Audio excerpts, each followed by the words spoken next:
안녕하세요. 고포릴입니다. 이번 에피소드는 주요 경기 한 두 경기만 좀 리뷰를 해보고 또 이제 플레이오프권에 있는 팀들 한번 현재 상황에 대해서 분석을 해볼 건데요. 제가 좀 목감기랑 코감기에 걸려서 좀 목소리 상태가 좋진 않아요. 그래서 그걸 좀 감안하고 들어주셨으면 좋겠네요. 그러면 바로 시작을 해볼게요. 램스와 시옥스 경기부터 한번 살펴보죠. 일단 이 두 팀이 맞붙는 경기들은 그냥 미쳐버린 것 같아요.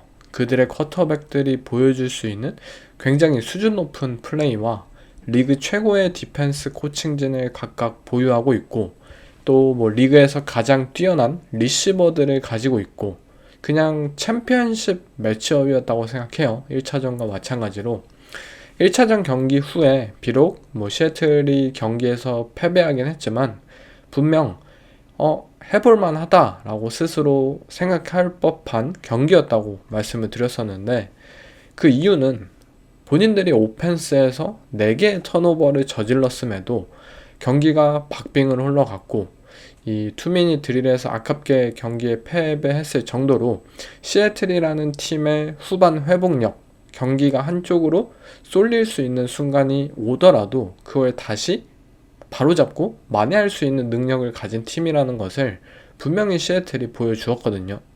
아쉽게도 1차전에서는 그 부분이 이 경기를 제대로 마무리하는 부분에 있어서 좀 부족했고 결국 패배하긴 했지만, 이번 경기에서는 똑같은 상황에서 이들은 오히려 경기를 연장전으로 경기를 이끌어 나갔고, 투포인트 컨버전에서 3번이나 성공을 시키면서 결국 램스에게 이 역전승을 제대로 만들어냈는데요. 하지만 패배했던 LA 램스의 경우에도 저는 분명 경기 전체적으로는 더 나은 풋볼팀이었다고 생각해요. 턴오버 하나 없이 경기를 마쳤고, 또 러싱을 통해서 이 타임 오브 포지션에서의 절대적 우위를 가져갔고, 시애틀의 막강한 디펜스를 상대로 1차전과는 다르게 분명 더 많은 스플래시 플레이들을 만들고 확실한 방법들을 찾아냈기 때문이에요. 먼저 램스에 대해서 이야기를 해보자면, 램스는 1차전과 마찬가지로 13 퍼스넬, 이 3명의 타이트엔드 오펜스를 또 한 번 선보였습니다. 시애틀 디펜스는 니켈 패키지 그리고 투 하이 커버리지가 그냥 본인들의 베이스 정체성이에요. 램스 입장에서는 본인들이 헤비 오펜스를 펼쳤을 때 시애틀이 어떻게 나오는지 확인하는 것이 가장 중요했어요. 결국 램스 오펜스의 이날 첫 번째 플레이는 13 퍼스넬에서 듀오 러싱 컨셉이었어요. 하지만 시애틀의 디펜스는 그냥 본인들의 이 정체성, 베이스 디펜스를 유지하였고, 램스 입장에서는 오케이, 나 계속 할 거야. 우리 다른 거 할 이유가 없어. 너네가 뭔가 퍼스널에 대한 변화를 주지 않는 이상 우리는 그냥 13 퍼스널 계속 써가지고 이 타이트엔드와 작은 코너백들의 그러한 피지컬적인 우위, 그리고 박스 안에서 투 하이를 유지하기 때문에 벌어지는 넘버에서의 우위를 그냥 그대로 끝까지 가져가겠다라는 취지였고, 그 결과 램스의 오펜스는, 그러니까 시애틀의 디펜스가 아무리 뛰어나더라도 구조적인 미스매치업은 극복하기가 굉장히 힘듭니다. 그리고 램스의 오펜스가 그렇다고 허접한 팀이 아니라 리그 최고의 팀이잖아요, 이 팀의 오펜스. 그래서 램스가 이러한 미스매치업 우위를 바탕으로 꾸준히 야드를 전진해 나갔어요.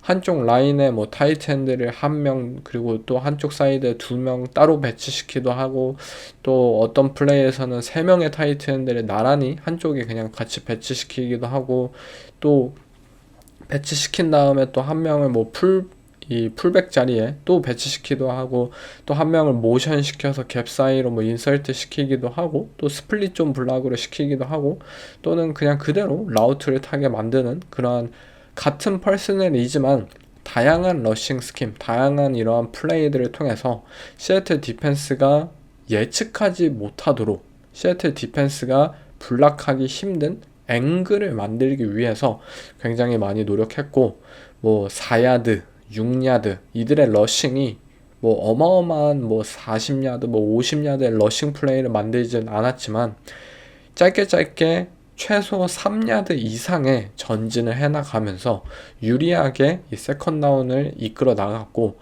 그 상황에서 또 뭐 타임 오브 포지션, 시간을 많이 잡아먹을 수 있었어요. 패싱도 마찬가지예요. 어차피 언더 센터에서 13 퍼스널이 이어가요. 오펜스는 그냥 플레이 액션 위주로 할 게밖에 없죠. 간단하게 뭐 플레이 액션에서 뭐 플랫을 또 노린다든지, 또 짧은 야드 먹고 그 이후에 뭐 썰드 앤 숄츠 나오면 또 한번 러싱 노려가지고 다운 갱신하고, 이런 식으로 경기의 대부분이 흘러갔어요.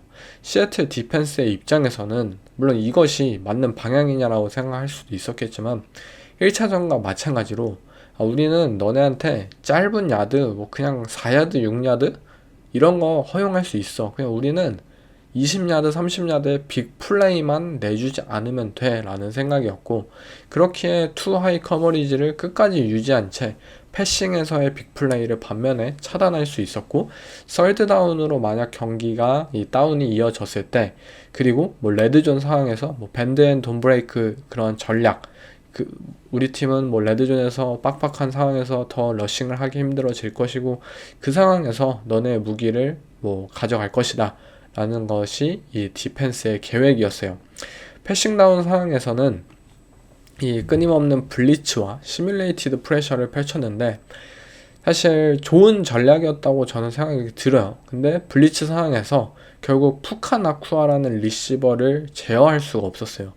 시애틀의 이 블리츠 구조, 그러니까 블리츠라는 건 이 프론트의 운영과 커버리지의 운영이 결국 맞물릴 수밖에 없어요.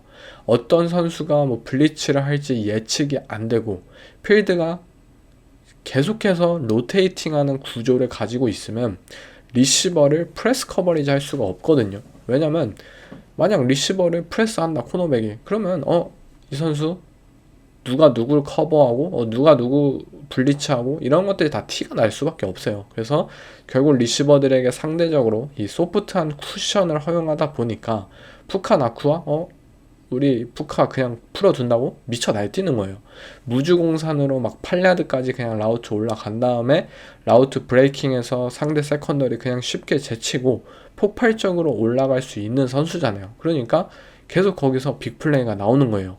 27야드짜리 이 푸카나쿠아의 캐치 장면 보시면 시옥스가 코너 블리츠 사용해요. 파이어 존에서. 근데 램스가 13 퍼스널이었죠. 그냥 똑같은 상황이에요. 커버리지가 로테이팅하고 상대 리시버를 라인 선상에서 압박하지 못해.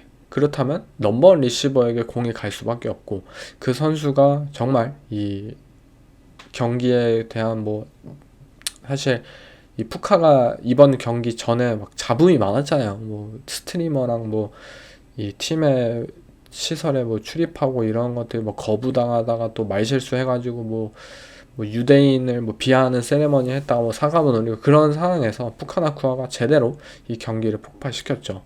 램스는 이 패싱에서 스프레드 포메이션을 펼쳐서 이 시애틀의 디펜스가 결국 뭘 하려는지, 최소한 누가 오고 뭐 누가 나갈 것인지를 매튜 스태포드가 최대한 좀 미리 간파하기를 원했고, 그 상황에서 주로 공격 대상은 결국 라인베커가 될 수밖에 없었어요.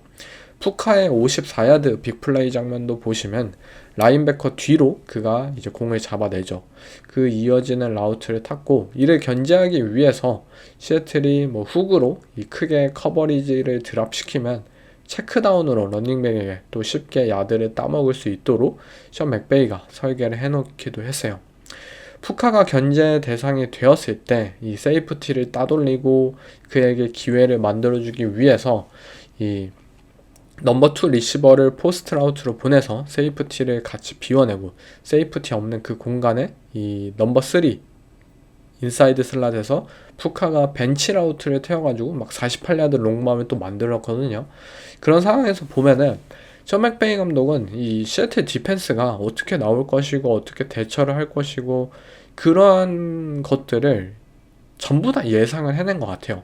상대 디펜스의 구조를 정확히 이해한 듯 싶었고, 카운터를 치면 또 카운터를 치고, 약간 경기 내내 약간 이렇게 계속 흘러갔어요. 우리는 이렇게 할 거고, 뭐 시애틀이 이렇게 나오면은 또 이렇게 보내면 되고, 푸카에게 어떤 길을 만들어 주냐, 그것이 이 경기에 굉장히 중요할 것이다 라는 것을 정확히 이해하고 경기를 준비해 온 것이죠. 하지만 4쿼터에 접어들면서 시애틀 디펜스가 뭔가 패스러쉬에서 좀 승리를 하기 시작했어요. 솔직히 뭐 이유는 잘 모르겠어요. 시애틀 디펜스가 뭐 4쿼터에 어떤 마술을 부렸냐, 그 부분이 제 눈에는 사실 보이진 않았어요. 단지 그들이 뭔가 어떠한 모멘텀을 좀 작용을 받아가지고 좀 더 잘했어요. 그리고 램스의 드라이브를 연속으로 셧아웃을 시키면서 펀트를 차게 만들면서 동점할 수 있는 기회를 결국 스스로 만들어냈죠. 시애틀의 오펜스의 경우에는 뭐 12 퍼스널, 그리고 21 퍼스널 위주로 경기를 풀어갔어요. 하지만 경기 초반에 러싱이 좀 성공을 하지 못했는데, 그 이유는 램스의 이 디펜시브 태클, 노스 태클, 이 푸나 포드가 미친 듯이 중앙에서 막 진짜 러싱을 하지도 못하도록 휘저어놨고, 매치업상 이거는 와 안 되겠다.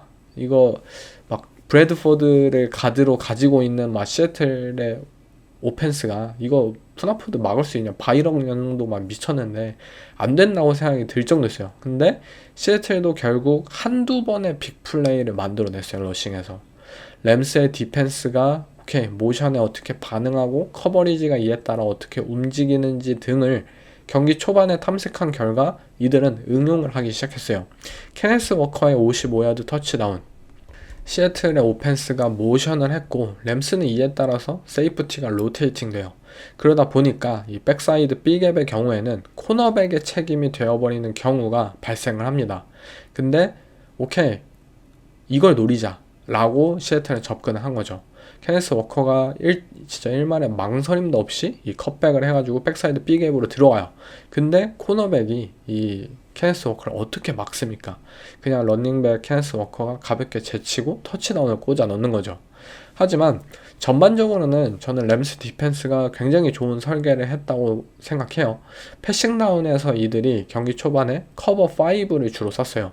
투 하이 커버리지는 유지한 채 이제 아래쪽은 언더니스 커버리지는 코너백들은 맨 커버리지를 전부 펼치는 거예요. 커버 5. 다놀드의 첫 번째 인터셉션을 보면 쿠퍼 컵을 모션 시킵니다. 그리고 코너백이 그대로 따라가요. 맨 커버리지네, 커버 5겠구나 라고 생각했을 거예요. 왜냐면 경기 초반에 램스가 서드다운 상황에서 커버 5를 펼쳤으니까. 그래서 오케이 트리플 슬랜트 컨셉, 이 레프트 사이드에 3명의 리시버가 전부 슬랜트 라우트를 탑니다. 그 상황에서 맨 커버리지다? 그러면 이 뭐 인사이드 레버리, 아웃사이드 레버리지를 가지고 있는 이 넘버원 코너백에게 그 당시에 넘버원 리시버는 이 라시드 샤이드였고요. 샤이드에게 패스를 던지면 되겠다라고 하고 던져요. 이게 만약에 진짜 실제로 뭐 커버 5 맨 커버리지였으면 옳은 선택이 되었을 터죠. 그러나 커버 5가 아니에요. 맨 커버리지가 아니에요. 존 커버리지였어요. 커버 2였고 이 니켈은 쿼터백의 눈을 보고 있었고 리시버를 쫓지 않고 있었고 결국 오케이 바로 픽업을 합니다. 인터셉션으로 연결돼요. 두 번째 인터셉션도 마찬가지로 샘 다놀드의 이 눈을 속이는 데 성공을 했어요. 레드존에서 블리츠룩 6명을 이 라인 선상에 세워요. 그리고 스냅 후에는 2명이 이 본인들의 훅으로 커버리지 드랍을 하였고, 샘 다놀드는 이거 블리츠 같은데 블리츠일 거야, 그냥 나 보지도 않고 던질래 하고 던졌는데 이 훅으로 커버리지 드랍을 한 선수가 바로 인터셉션으로 연결했죠.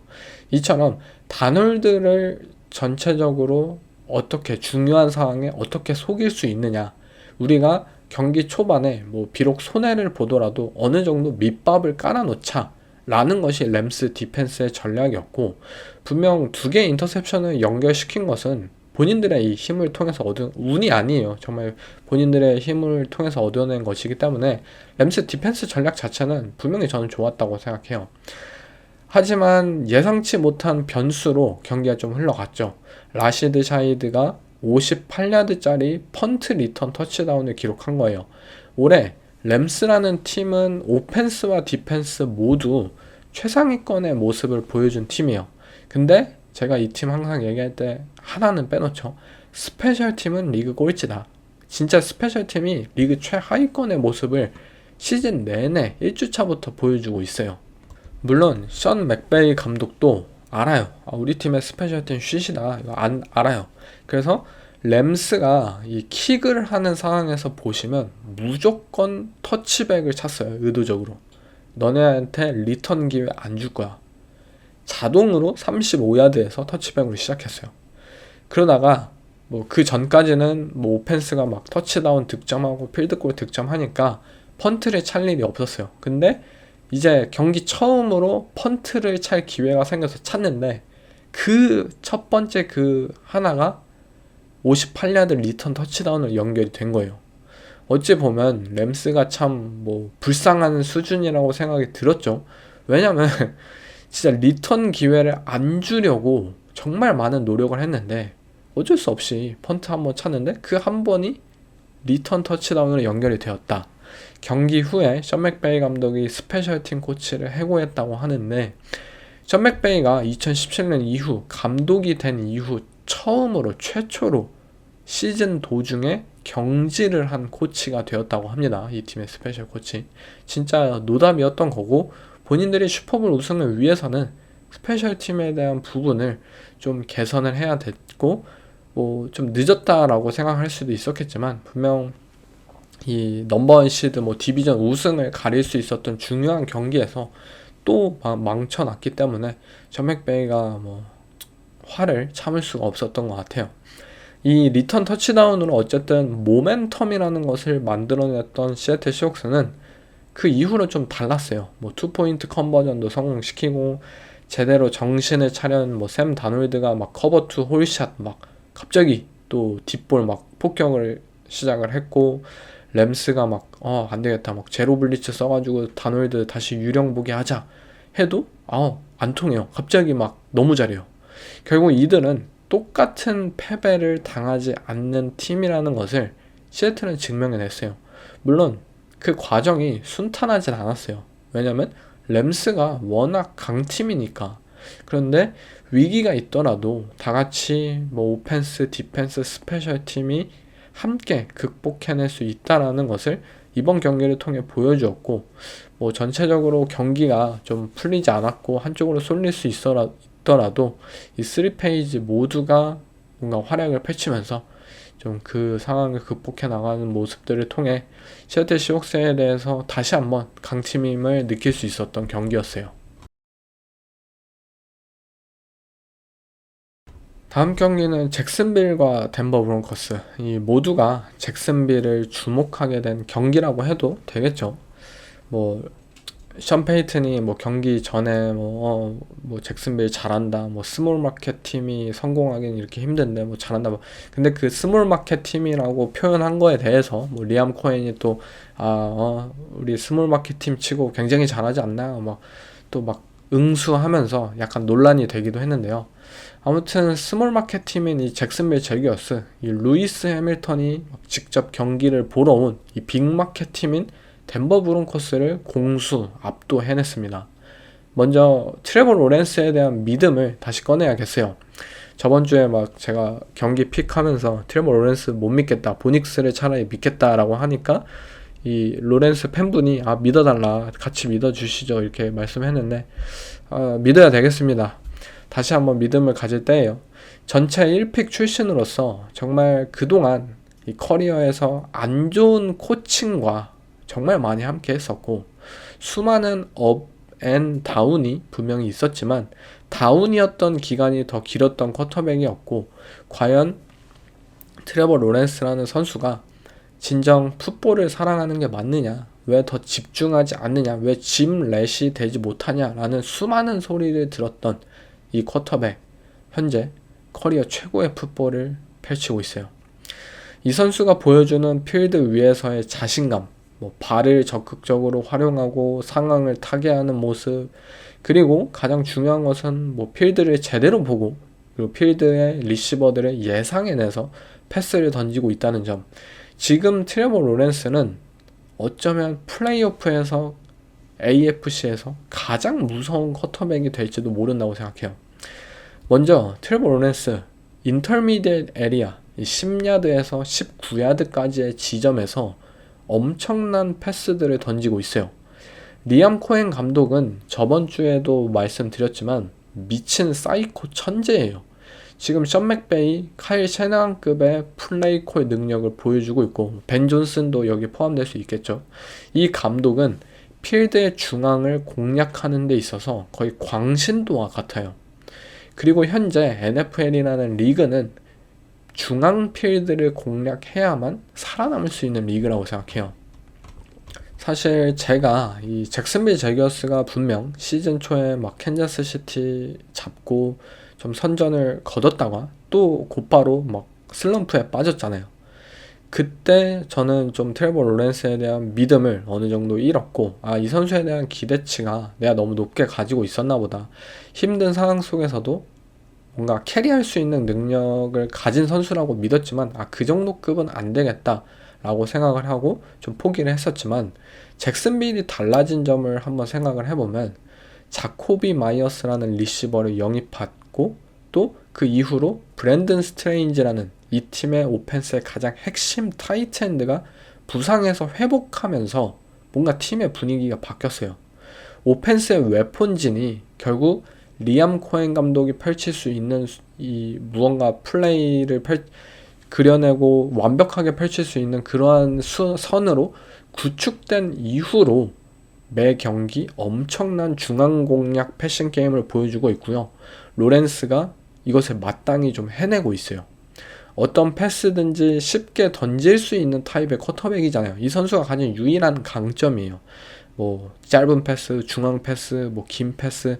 이 선수는 뭐 공을 던짐에 있어서 전혀 무서워하지 않고 있고, 또 0점이 잡히기만 한다면 정말 패스의 정확성이 뛰어난 굉장히 타이트한 패스들을 잘 꽂아 넣을 수 있는 타입의 선수예요. 이번 경기 덴버의 디펜스를 한번 생각을 해봐요. 덴버 브론코스는 미친 듯한 블리츠를 선보이는 팀이고, 이날도 블리츠의 비율이 41.9% 엄청나게 사용을 했어요. 근데 블리츠 상황에서 트레버 로렌스가 15번의 패스 시도에서 10번을 성공시키고 99야드와 2개의 터치다운, 그리고 패서 레이팅이 124.7, 엄청나게 좋은 이 성적을 기록했어요. 그리고 이 어마어마한 경기를 만들 수 있었던 것은 리암 코엔과 트레버 로렌스가 정말 한 페이지에 있었기 때문이에요. 리암 코엔은 분명 벤스 조셉 이 디펜시브 코디네이터가 블리츠를 좋아하고 블리츠를 쓸 것이고, 우리가 여기에 대처하기 위해선 가끔씩 뭐 샷 플레이도 던질 수 있어야 하고 맨 커버리지 상황에서, 그리고 블리츠 상황에서 트레버 로렌스가 당황하지 않도록 정말 안전 마진이 가득한 이 체크다운 요소가 분명히 있어야 한다는 사실을 알았어요. 그리고 저는 경기 도중에 너무 많이 소름을 돋았는데, 정확하게 어떤 상황에서 어떤 플레이를 당겨야 할지 이 감독은 너무나도 감각적으로 이해가 뛰어나다는 점이에요. 첫 번째 터치다운은 파커 워싱턴의 슬롯 페이드에서 나왔죠. 레드존에서 덴버의 코너백들을 뚫고, 그것도 사실 파커 워싱턴이 이들의 넘버원 옵션은 아니잖아요. 뭐 마이크 에반스처럼 뭐 레드존에서 그냥 자동으로 터치다운 기록해줄 수 있는 선수나 뭐 드반테 아담스나 뭐 그런 선수 아니잖아요. 근데 파커 워싱턴에게 이 슬롯 페이드를 설계시키고 그것을 던지게 만든다는 것은 정말 그 선수들에 대한 믿음이 강해야 되잖아요. 그리고 본인의 플레이 디자인 측면에서도 이 선수에게 기회가 올 수 있도록 정말 확신한다는 거잖아요. 근데 그게 진짜 완벽하게 성공을 했고, 또 브랜든 스트레인지의 뭐 3야드짜리 터치다운 장면도 보시면 에러 라우트를 탔을 때 상대 뭐 마크하던 라인베커 혹은 뭐 세이프티가 되더라도 상대 수비수가 쉽게 쫓아오지 못할 앵글을 유도하고, 우리 팀의 스트레인지의 스피드를 믿는다. 모든 게 완벽한 계산이 다 떨어져요. 또 뭐 6명의 오펜시브 라인맨 넣고 그 6번째 라인맨이 완전 레프트 태클하고 막 1야드 이상 떨어뜨리는 완전한 와이드 뭐 스플릿을 배치시킨 다음에 이 브랜든 스트레인지를 풀백으로 써요. 근데 이 상대 디펜스 입장에서는 이게 뭐지? 잠깐만, 아니 전보 패키지인데 이 한 명의 라인맨이 레프트 태클과 거의 2야드 선상에서 떨어져 있어. 근데 또 브랜든 스트레인지가 풀백에 있네? 뭐 하는 거야 얘네? 근데 그 스트레인지를 바로 A갭으로 인설트 해가지고 라인베커인 드래그린 로우랑 이 미스매치업 시킨 후에 23야드짜리 패스 만드는데, 아니 이런 말도 안 되는 플레이 디자인 같은 것들을 정말 적재적소에 플레이콜을 해낸다는 것이 진짜 대단했어요. 또한 경기의 전반전으로 이 체크다운 옵션을 설정해놨다는 점. 덴버는 블리츠를 쓸 거고 그 블리츠는 뭐 스트레이트로 나오진 않을 거다. 우리가 예상치 못한 방향으로 나올 거다.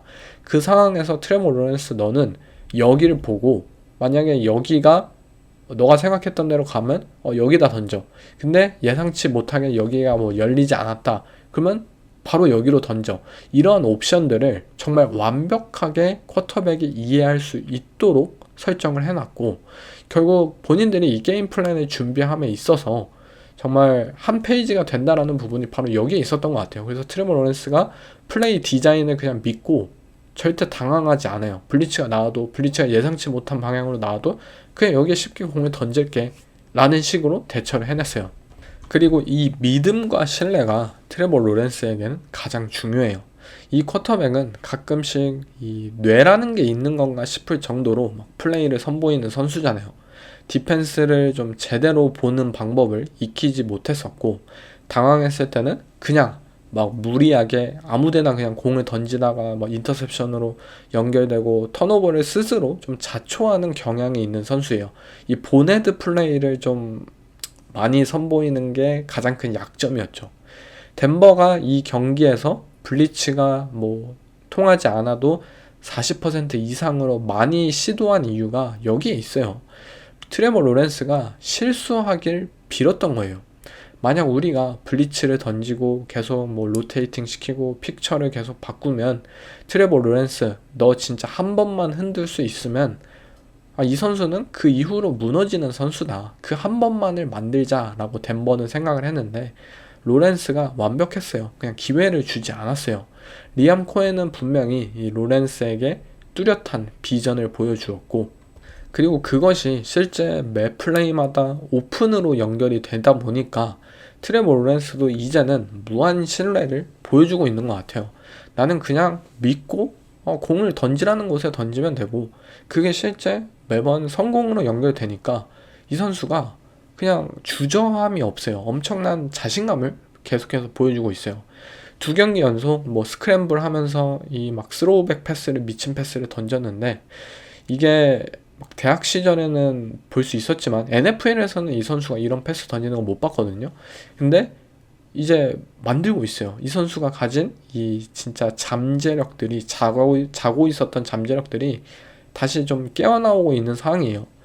또한 리암 코엔은 그걸 설계하기도 합니다. 본인의 쿼터백이 자신감을 가지도록 설계를 하고 있어요.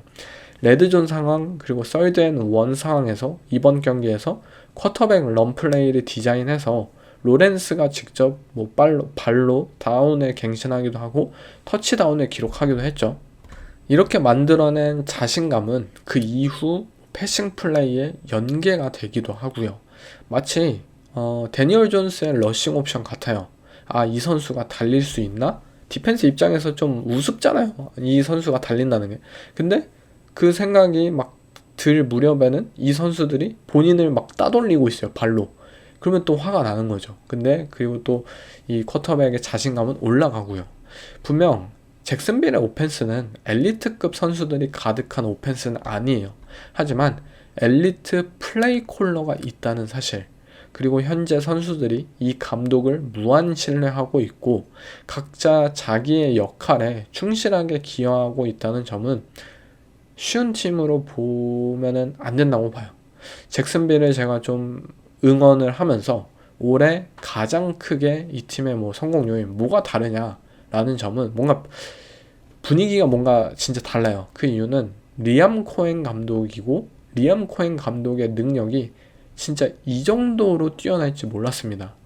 템파베이 벅스의 오펜시브 코디네이터로서 진짜 1년밖에 안 했잖아요.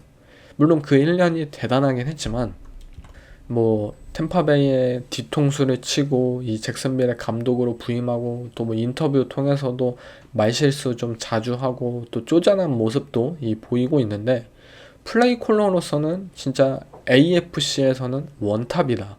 이거는 따라올 코치가 없다고 느껴질 정도예요. 뭐 덴버 브론코스는 뭐 이 경기 굉장히 아쉬웠죠. 뭐 저번 주 그린베이에서 보닉스가 커리어 하이 퍼포먼스를 펼치면서 보닉스가 이렇게 또 작년에 이어서 후반전에 잘하면 이 팀도 다른 단계로 나아갈 수 있을 것 같은데 라는 생각이 들었거든요. 그래서 저는 덴버를 뽑았어요. 물론 보닉스도 뭐 최선을 다한 경기이긴 했지만 이 패스의 정확성이 전체적으로는 좀 아쉬웠던 경기였고, 경기 초반부터 리시버들이 드랍을 하면서 이 드라이브가 제대로 연결이 되지 못했어요. 잭슨빌의 디펜스도 뭐 블리츠를 많이 썼기 때문에 뭐 제로 블리츠 상황에서 이 코를랜드 서튼에게 던진 뭐 슬랍 페이드나 뭐 러닝백의 미스매치업을 활용한 플레이나 레터럴 스크린 플레이 뭐 이런 것들이 많이 나왔는데 효과적이긴 했으나 결정적인 상황에서 턴오버가 2번이나 나왔고 결국 이를 극복해내지 못했습니다. 오펜스의 고점이 과연 어느 정도까지 갈 수 있느냐라는 게 덴버에게 중요했는데, 뭐 이번 경기에서는 러닝백인 RJ 하비가 빅플레이 만든 것을 제외하면은 좀 전체적으로 부족했던 경기였어요. 다음으로는 현재 플레이오프권에 있는 팀들의 현 상황에 대해서 한번 살펴보면 좋을 것 같아요. 먼저 AFC부터 살펴볼게요. 제가 부르는 이 순서대로 이 파워랭킹이라고 생각하시면 되는데요. 첫 번째 팀은 레이븐스예요. 레이븐스의 현재 위치, 일단 EPA로 한번 살펴볼게요. 오펜스 EPA가 19등이에요. 그 중에서 패싱 EPA가 24등이고 러싱 EPA는 5등. 사실 작년 오펜스 EPA 전체 1등이 바로 레이븐스였거든요. 패싱 EPA가 1등이었고 뭐 러싱 EPA는 2등이었고 작년에 1등이었어요. 근데 작년에 비해서 1등에서 19등으로 현재 어마어마한 추락을 지금 경험한 시즌이고, 왜 이렇게 떨어졌냐에 대해선 결국 라마 잭슨이라는 쿼터백이 부상 때문에 뭐 시즌 4경기를 결장하였고 또 중간에 빠진 경기도 있었고 또 부상 때문에 경기력 자체가 뭐 컨디션이 안 좋아서 많이 저하되었기 때문이죠. 이전만큼 러싱에서의 위험 요소가 적어진 상황이고, 이 스크램블을 통한 뭐 패싱 창출 이러한 부분에서도 작년에 비해 현저히 부족한 모습이에요. 결국 이 팀의 오펜스는 라마 잭슨이라는 유니크한 쿼터백 때문에 많은 가치를 만드는 구조잖아요. 저번 주에 뭐 패트릭 마홈스가 빠져가지고 이 캔자스 시티의 오펜스가 정말 어떤 수준으로 전락해 버렸는지 우리 봤잖아요. 막 리그의 꼴찌 팀이었던 테네시 타이탄스한테도 진짜 무기력하게 질 수 있구나라는 것을 목격을 했죠. 라마 잭슨이라는 쿼터백이 짊어진 짐이 그동안 너무 컸었고 그걸 그가 엄청난 수준으로 플레이를 하고 정말 팀을 캐리해 주었기 때문에 진짜 모든 게 마냥 좋아 보였는데, 올해 이들은 오라인에 대한 문제도 분명히 있었고 데릭 헨리의 러싱 게임도 전년도와 같은 임팩트를 보여주지 못했었고 오펜스의 턴오버가 너무나도 많았고 특히 이 펌블 이슈는 리그 1등인 수준이었어요. 그리고 리시버진도 뭐 부상에 시달리면서 패싱 게임이 뭐 한 단계 더 확장되지 못했던 상황이었죠. 제이 플라워스가 뭐 커리어 최고의 시즌을 보였던 것은 사실이지만 오펜스 웨폰진에 대한 개편을 레이븐스가 저는 반드시 염두해야 한다고 생각해요.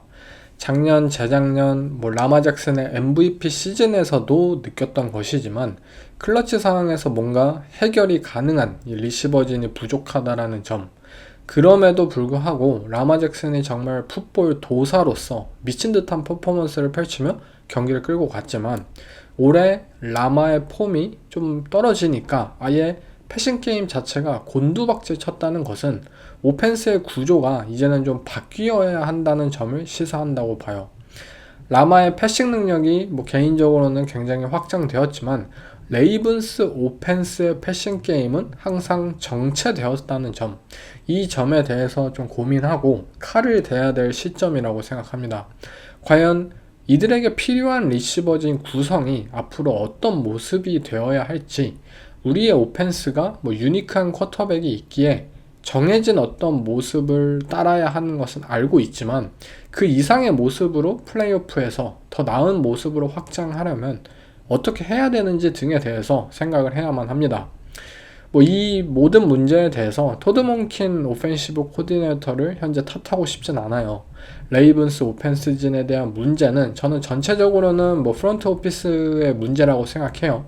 라마 잭슨의 뒤에 서서 좀 오펜스 웨폰진 구축에 좀 소극적이고 임시 방편만을 생각했던 그룹이기 때문에 뭐 토드 몬킨의 탓이다라고 치부할 수는 없지만 지난 3년간 이 몬킨이 오펜스를 이끌면서 올해 이렇게까지 곤두박질 쳤던 것은 이제는 서로 다른 이 방향으로 나아가야 될 타이밍이지 않나라고 싶습니다.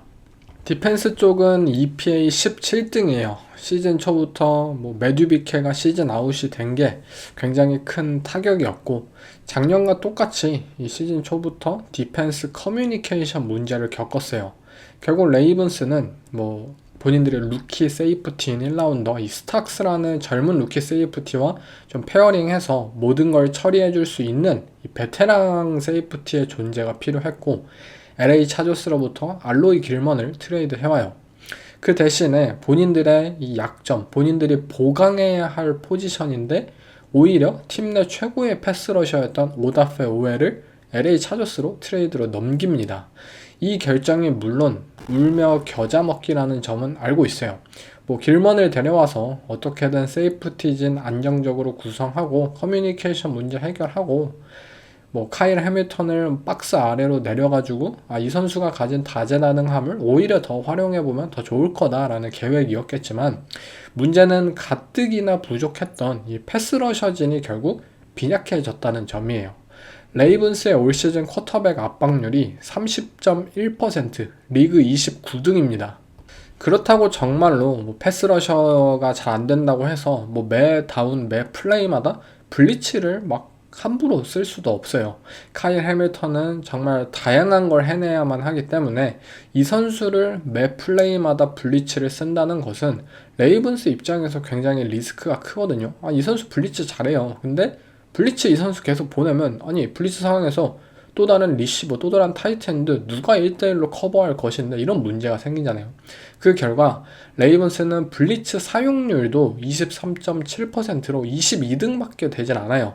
세컨더리진에 대한 불신 등 이 블리츠 이후의 상황에 대한 걱정이 많았기에 무작정 블리츠를 쓰진 못했어요. 포맨 러쉬가 되질 않는 팀인데 블리츠도 제대로 잘 쓰지 못한다. 사실상 디펜스의 방향이 아무것도 없는 게 현실인 거죠. 총체적으로 저는 레이븐스라는 팀이 설사 스틸러스 잡고 이 플레이오프에 올라가더라도 전혀 기대가 되진 않습니다. 오펜스와 디펜스 모두 예전보다 못한 상황이고 탤런트의 부족함과 코칭진의 실패가 연이어서 나온 상황이에요. 라마 잭슨이라는 쿼터백이 최상의 컨디션도 아닌 만큼 이들은 와일드카드 경기에서 상대 팀들에게 손쉬운 상대로 남을 거라고 생각해요. 그리고 이번 오프시즌 양 코디네이터 진에는 반드시 변화가 있어야 한다고 생각하고요. 존 하보 감독까지 바꿔야 한다라는 점은 아직 모르겠어요. 최근 한계를 여러 번 맞이해서 답답한 점이 있는 것은 사실이지만 오펜시브 코디네이터를 정말 좋은 사람을 데려온다든지 마이애미 돌핀스의 마이크 맥다니엘 감독을 OC로 데려온다든지 디펜스도 새로운 이 젊은 마인드의 이 코치를 데려온다든지 코칭진의 변화를 통해 팀을 개편하는 것이 좀 더 맞는 방향이지 않을까라고 생각합니다. 다음은 스틸러스에 대한 이야기 좀 해보죠. 마이크 톰린이 공개적으로 해고돼야 한다. 이 버팔로 빌스 그 참사 이후로 그러한 붐이 일어난 직후 계속해서 스틸러스가 기분 좋은 승리를 거두고 있어요. 진짜 이 마이크 톰린 이 사람의 위기 회피 능력은 대단하다고 밖에 생각되질 않아요. 전에도 말씀드렸지만 이게 장기적으로 이어지지 않는다는 게 문제예요. 만약 계속 변화를 유지하고 바뀌는 모습을 보인다면 마이크 톰린이 내년에도 이 팀의 감독으로 헤쳐먹어도 되지만 팀의 원기조로 다시 돌아갈 것이다. 매년 그랬다라는 것이 현재 문제예요. 먼저 오펜스부터 살펴보면 EPA가 13등이에요. 에런 로저스가 얼마 전까지 역사상 최저의 에어야드를 기록했다 등의 오명으로 좀 놀림을 받았는데 최근엔 좀 더 밸런스 있는 모습을 보이고 있어요. DK 메칼프가 볼티모어와의 경기에서 딥, 컨테스티드 캐치 패스에서 굉장히 좋은 활약을 보여주기도 했고, 게임 플랜 자체가 이 뒷볼을 던지는 그런 오펜스 플레이로 확장되기도 했었고, 그 전까지 뭐 단순히 야드 애프터 캐치 기반의 오펜스를 펼쳤고, 그 중심이었던 뭐 타이탄인 조뉴 스미스의 그런 모습들, 점점 스냅 카운트가 현재 줄어든 상황이고, 더 많은 다운필드 타겟으로서 리시버들을 좀 더 많이 활용하고 있는 모습이에요. 물론 그 리시버들이 사실 정상은 아닙니다.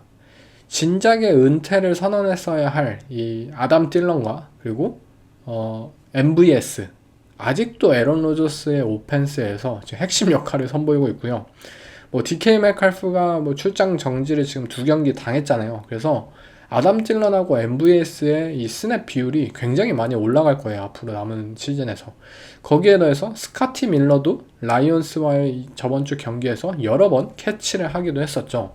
이처럼 정말 베테랑 리시버들을, 사실 베테랑이라고 하지만 사실 진짜 다른 팀에서 방출당하고 기회가 없었던 정말 부족한 이 베테랑 리시버들을 데려오면서 로저스가 리시버들을 활용하는 패싱 게임에 대한 좀 자신감을 얻었고, 사실 이게 말이 안 되잖아요. 리시버진의 이름값을 보면 이해는 안 돼요. 어떻게 이 선수들 가지고 로저스가 자신감을 얻지? 근데 뭐 35살의 아담 딜런, 뭐 31살의 MVS, 그리고 뭐 스카티 밀러, 그 감정을 어떻게 느낄지는 이해가 되진 않아요. 그렇지만 에런 로저스 같은 이 베테랑 쿼터백에게는 신뢰가 가장 중요하잖아요. 로저스 자체가 현재 오펜스에 대한 오디블 비율이 굉장히 높고, 또 본인도 그걸 잘 사용하고, 정말 매 플레이마다 아서 스미스 코치의 플레이 콜을 수정하는 타입이기 때문에 자신의 이러한 즉각적인 수정, 이러한 지시를 잘 따라줄 수 있는 베테랑을 선호해요, 기본적으로. 그렇기에 팀에서는 밀기를 원했던 뭐 로만 윌슨, 켈빈 오스틴, 젊은 리시버들은 앞으로 더 스냅이 줄어드는 상황이지만, 노인정을 결국 건설하면서 정말 의미 없던 헤비 퍼스널을 주구장창 사용하진 않을 것으로 보여요. 어쨌든 뭐 긍정적이라면 긍정적이겠죠, 그 변화가. 그리고 이 결과가 최근 3경기 이 상승세를 만들고 있다는 점은, 뭐 로저스가 이 선수를 왜 좋아할까 싶어도 인정하고 밀어줄 수밖에 없어요. 그가 원하는 선수를 배치하고 그가 알아서 오펜스를 펼치도록 팀에서는 믿고 밀어줘야만 합니다. 분명 이상적인 오펜스는 아니거든요. 선수진 기용이나 오펜스 스킴 자체의 한계. 그러나 아서 스미스 코치와 42살의 쿼터백 에런 로저스는 지금 최적의 효율을 뽑아내고 있다고는 생각해요. 그리고 뭐 최근 패싱 게임의 깊이가 더 깊어지고 있다는 점은 분명 이들에게 있어서 중요한 사실이고요. 디펜스도 마찬가지예요. 정말 빌스에게 참혹한 패배를 당했던 그 경기 이후로 이들은 디펜스에서도 변화를 보여주고 있어요. 에콜스와 피에르가 현재 주전 코너백으로 올라온 상황이고, 뭐 데리우스 슬레이를 뭐 트레이드해서 보냈고, 정말 선수진 기용에 변화를 잘 주지 않는 팀으로 유명한데 그 선택을 시즌 중반에 했고요.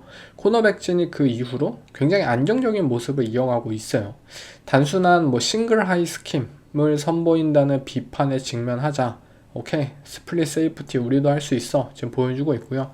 리그의 모든 팀들이 하는 것처럼 엣지 러셔들 커버리지로 드랍시키고 시뮬레이티드 프레셔 컨셉들을 계속해서 선보였어요. 사실 이거를 보기를 원했잖아요. 이들의 디펜스 EPA가 올해 21등인데 디펜스에 가장 많은 셀러리 캡 1등, 지금 피츠버그 스틸러스인데 돈은 가장 많이 쓰는데 디펜스의 결과물이 21등인 것은 말이 안 되잖아요.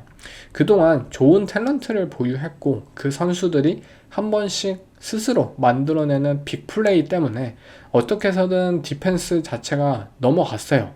하지만 올해는 그게 벽에 부딪혔어요. 왜 우리 팀의 이름값 높은 선수들이 예전 같지 않은가? 왜 빅플레이 못 만들어주지? 왜 TJ와 펌블, 스트립색 왜 이제 못해? 그런 것들에 대해서 우리가 똑같은 스타일을 고집하는 것이 맞는가? 이 선수들이 진짜 1대1로 활약하는 것이 아니라 우리가 이제는 스킴을 통해서 활약할 수 있는 기회를 만드는 것이 맞지 않나? 라는 것에 대해서 고민을 해야만 했죠. 그리고 이들은 고민을 안 했어요. 그러다가 이제 마이크 톰린이 해고하자는 뭐 슬로건이 지금 올라오니까 최근 변화의 모습을 보여주고 있는데, 뭐 오펜스와 마찬가지로 뭐 어쨌든 이유가 뭐든 긍정적이긴 해요. 캠 헤이워드가 아직도 최고의 모습이고요. 뭐 알렉스 하이스미스는 정말 좋은 선수고요. TJ 와트도 뭐 부상에서 복귀했다는데 이 선수 아직 한 방에 있는 선수잖아요. 작은 변화를 지금 지속적으로 보여주고 있는 피츠버그 스틸러스인데, 저는 플레이오프에서 좋게 볼 수는 없습니다. 오펜스가 스킴적으로든 탤런트적으로든 명백히 천장이 낮은 팀이고요. 디펜스도 저는 기대치가 낮아요. 물론 특정 팀, 뭐 휴스턴이나 LA 차저스 같이 오펜시브 라인이 엉망인 팀을 만난다면 어쩌면 1승을 기회를 얻을지도 몰라요. 근데 만약에 스틸러스가 지금 4번 시드를 통해서 진출을 하면은 5번 시드랑 붙잖아요. 근데 뭐 그런 팀이 만약에 LA 차저스다, 그러면은 뭐 가능하겠죠. 근데 버팔로 빌스다, 뭐 그러면은 또 대참사가 날 거고, 스틸러스는 어쨌든 와일드 카드를 어쩌면 뚫을 수 있겠다라는 정도예요. 디비전은 절대 못 뚫는다고 보고요. 근데 그 와일드 카드도 결국 상대가 누구냐에 따라서 굉장히 갈릴 것 같습니다. 다음은 현재 대단한 시즌을 이어가고 있는 LA 차저스도 한번 살펴보면, 오펜스 EPA가 17등, 그리고 디펜스 EPA가 5등이에요. 오펜스부터 이야기를 하자면 정말 대단한 수치라고 생각해요. 올프로 양 태클이 지금 시즌 아웃이 된 시점에서 저는 이들의 시즌을 사실 접었어요. 근데 현재 플레이오프를 확정지었다는 사실이 정말 대단하고, 또 지난 4경기 동안 스케줄이 만만치 않았어요. 이글스를 상대했고 칩스를 상대했고 카우보이스 상대했는데 다 승리를 거두면서 현재 4연승을 거두고 있어요. 엄청난 페이스고, 물론 그 과정이 아름답진 않아요. 이들의 오펜시브 라인 스냅 하자마자 그냥 자동문으로 수비수를 쿼터백에게 보내고 있고, 저스틴 허버트가 이제 압박에 시달리는 비율이, 쿼터백 압박률이 43.7%, 리그 단연 1등이에요. 매 경기 저스틴 허버트가 맞고 고꾸라지고 어디가 부러지고 있는데, 그럼에도 불구하고 경기를 승리하고 있어요. 허버트의 올 시즌을 정말 높이 평가할 수밖에 없다고 봐요. 이런 점들 때문에. 만약 허버트가 차저스가 아니라 뭐 램스에 있었더라면, 혹은 뭐 시카고나 정말 오펜스에 좋은 환경에 있었더라면, 저는 허버트가 올 시즌 MVP 후보 중 뭐 최소 2위는 했을 거라고 생각이 들어요. 반대로 지금 MVP 후보 선수들 뭐 LA 차저스에서 뛰라고 하면은 진짜 맞아서 아마 죽었을 겁니다. 그가 보여주는 팀에 대한 헌신과 투지는 결국 짐 하보 감독이 만들어내고 있는 팀 컬처와 이어져요. 팀 전체가 어떤 환경 속에서도 굴하지 않고 포기하지 않고 팀의 승리를 우선시하고 허슬을 할 수밖에 없게 만드는 분위기는 현재 차저스라는 팀을 지탱하고 있다고 생각해요. 디펜스의 경우에도 비슷한 맥락이에요. 이 팀의 디펜스는 뭔가 확실한 뭐 선수는 부족하다고 생각하고, 저는 뭐 제시 민터 코치의 스킴의 뭐 예측 가능성이라든지 분명 높은 단계에서는 이 팀의 디펜스가 쉽게 무너질 수도 있다고 보거든요. 하지만 선수들 개개인적으로 너무나도 잘 훈련되어 있어요. 본인들이 주전이든 뭐 백업이든 로테이션이든 상관없이 그 스킴에서의 임무를 정확히 이해하고 팀에 해가 되지 않는 플레이를 펼침으로써 이 팀의 디펜스가 쉽게 무너지질 않아요. 시애틀이나 뭐 LA 램스와 비슷한 스킴을 어느 정도 공유하지만 두 팀과 비교했을 때 차저스가 가진 선수진 탤런트는 정말 보잘것없잖아요. 그럼에도 비슷한 효율을 내고 있다는 것은 대단하다고 생각해요. 하지만 이렇게 좋은 팀으로 보이는 LA 차저스도 결국 한계는 명백하다고 생각합니다. 저스틴 허버트 혼자서 오펜스를 이끌 수는 없어요. 특히 플레이오프에서 디펜스의 레벨이 더욱더 높아질 텐데, 과연 허버트가 진짜 부상 안 당하고 경기를 잘 마칠 수 있을지, 팀에 있어서도 확실한 넘버원 타겟이 부족하고 러싱 게임이 팀의 엔진이 되어주지 못하고 있는 상황에서 다음 단계로 넘어가기엔 쉽지 않을 거예요. 디펜스도 마찬가지예요. 더윈 제임스와 칼릴 맥이 아직도 팀의 최고 선수 1, 2등이라는 것은 사실 좋은 구조는 아니라고 봐요. 젊은 선수들의 성장이 더 빨리 이루어져야 했지만 팀 차원에서는 단단해도 개인 차원에서 이들의 디펜스 탤런트는 플레이오프 경쟁을 해내기엔 쉽지 않을 거라고 생각합니다. 결국 저는 차저스의 올 시즌은 정말 허버트라는 선수가 얼마나 좋은 선수이고 이 팀에 만들어 놓은 짐 하버 감독의 컬처가 빛을 발하고 있다고 생각해요. 하지만 플레이오프에선 단순 투지, 허슬만으로 디비전 라운드에 진출하기에는 역부족이지 않나 생각이 듭니다. 지금 7연승을 거두고 있는 휴스턴 텍산스 어마어마한 런을 보여주고 있어요. 뭐 디비전 사정을 생각했을 때 저는 정말 기회가 없겠구나 라고 생각을 했었는데 디펜스의 힘으로 이 모든 걸 하고 있다고 해도 과언이 아니에요. 디펜스의 EPA 1등이고요. 오펜스는 23등밖에 안 되고 있습니다. 먼저 이들의 디펜스, 뭐 말이 필요하겠습니까? 윌 앤더슨과 드닐 헌터, 이 두 엣지 러셔는 마일스 게럿과 마이카 팔슨스 제외하면은 그냥 넘버 2급 패스 러셔라고 보면 돼요. 엄청난 수준으로 상대 태클들을 압살하고 있고, 뭐 코너백 진도 뭐 라시티어와 스팅글리, 올해 올프로 코너백 듀오이고요. 뭐 라인베커인 알샤이르도 뭐 더티함과 별개로 어쨌든 실력은 굉장히 뛰어난 선수예요. 그리고 뭐 니켈인, 이 젤런 피트리도 올프로급 선수이고 또 세이프팀 뭐 블럭 이 선수도 미친 선수죠. 디펜스의 탤런트가 그냥 막 전부 다 올프로급이고요. 멘탈리티 자체도 굉장히 터프하다 보니까 디펜스의 스킴적으로 뭔가 다른 것을 펼칠 이유가 없어요. 휴스턴 텍산스는 실제로 리그에서 가장 변장이 적은 디펜스라고 보시면 돼요. 지금 리그는 변장을 얼마나 많이 하고 얼마나 많이 잘하느냐의 싸움이잖아요. 근데 그 트렌드를 벗어났어요. 이 팀은 혼자 역주행해요. 왜냐? 그냥 나가서 알아서 우리 팀 선수들이 이기니까. 물론 그 오만함 때문에 자칫 이들이 뭐 넘어지는 거 아닐까라고 걱정이 들다가도 실제 경기를 보면 그냥 이겨요. 너무 압도적이에요, 탤런트가. 별 다른 거를 안 하더라도 탤런트들을 통해서 그냥 1대1로 다 이겨주고 2대1 상황도 이기니까 뭐 다른 거를 할 이유도 없는 거고요. 저는 이 팀의 디펜스가 정말 건강함을 유지한다면 뭐 시애틀의 리전 오브 붐이나 또는 덴버의 노플라이 존처럼 디펜스의 힘으로 슈퍼볼 우승을 캐리할 수 있는 그룹이라고 생각해요.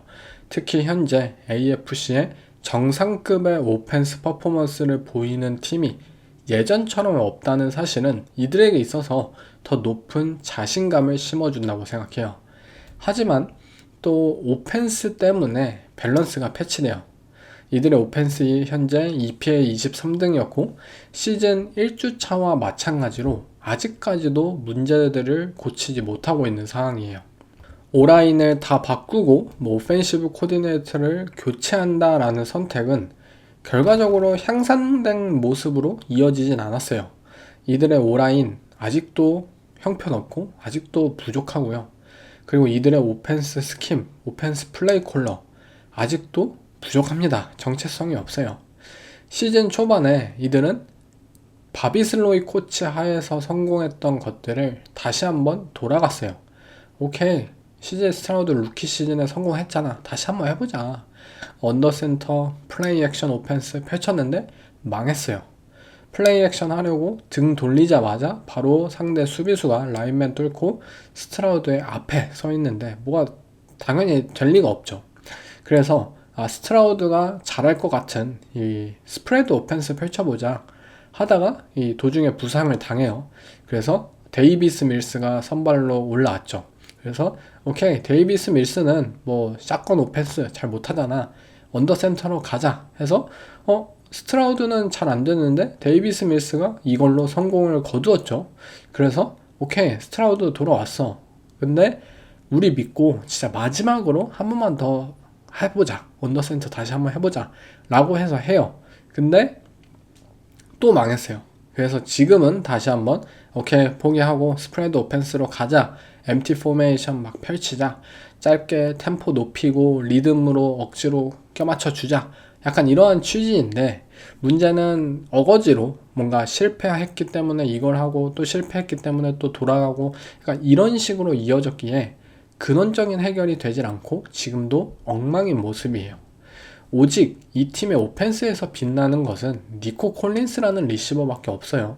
뭐 썰드다운 또는 뭐 롱다운 갱신 뭐 이런 상황에서 스트라우드가 찾는 것은 무조건 니코예요. 솔직히 이 정도로 뻔한 타겟이고 오펜스에 다른 우산 효과가 없는 상황에서 니코라는 리시버가 이 정도로 해주는 게 말이 안 될 정도예요. 하지만 저는 스트라우드와 니코의 콤비를 믿어요. 이 팀의 디펜스는 상대 쿼터백을 부술 거고요. 결국 상대 오펜스를 본인들의 오펜스 상황처럼 만들어 줄 거예요. 그렇다면 스트라우드가 어떻게 또 막 요리조리 피해 다니면서 기회를 만들어내고 니코가 본인에게 집중된 타겟을 지금까지 했던 것처럼만 잘 소화해준다면 이들이 뭔가 업셋을 보여줄 수도 있다고 저는 생각을 합니다. 저는 그래서 휴스턴 텍산스가 플레이오프에 올라간다면 무언가 업셋을 충분히 보여줄 수 있는 팀, 그리고 상대에 따라서 챔피언십에 갈 수 있는 재능을 디펜스 쪽에 보유하고 있다고 봅니다. 오펜스의 문제 때문에 실망스러운 정규 시즌을 보인 것은 맞지만 플레이오프에서는 또 스트라우드가 분명 집중력이 뛰어난 선수이기 때문에 디비전 라운드까지는 경쟁을 해내지 않을까라고 생각이 듭니다. 덴버 얘기도 한번 해보죠. 오펜스 EPA가 12등, 디펜스 EPA가 10등이에요. 사실 디펜스의 경우는 저는 뭐 EPA, 이 스탯보다는 훨씬 더 실제 필드 위에서는 뛰어난 그룹이라고 생각해요. 텍산스와 마찬가지로 디펜스의 탤런트가 굉장히 뛰어난 팀이고 벤스 조셉 코치가 뭐 때때로 무리하게 좀 블리츠를 콜하긴 해요. 뭐 이게 통할 때까지 해보자 약간 이런 느낌으로 접근을 하는데 워낙 뭐 세컨더리에 대한 믿음이 강하고 그만큼 그리고 뭐 라일리 모스 이들의 백인 코너백이 뭐 페널티가 조금 불합리하게 이 선수에게 콜이 되는 부분이 저는 있다고 생각해요. 실제로 그 부분이 좀 백인 코너백이어서 그런지 좀 무시하는 경향이 있는 것 같아요, 심판들이. 그래서 그러한 부분들 때문에 좀 결과가 안 좋은 측면이 좀 과장돼서 드러나는 것이 아닐까라고 생각이 듭니다. 그렇지만 뭐 닉 보니토 현재 리그 최고의 패스러셔이고 또 인테리어에는 뭐 잭 알렌, 프랭클린 마이어스 또 뭐 반대편 엣지에는 조나단 쿠퍼 블리츠 안 하고 그냥 4다운 프런트로만 가더라도 리그 최상이에요. 결국 플레이오프 무대에서 이들은 가지고 있는 그런 무기가 너무나도 많은 만큼 디펜스가 더욱더 강함을 드러낼 수 있을 거라고 저는 믿고 있습니다. 결국 이들도 천장을 결정하는 것은 오펜스예요. 그린베이 패커스와의 경기에서 이 브레이크아웃 퍼포먼스를 선보였던 보닉스가 금세 또 주춤합니다.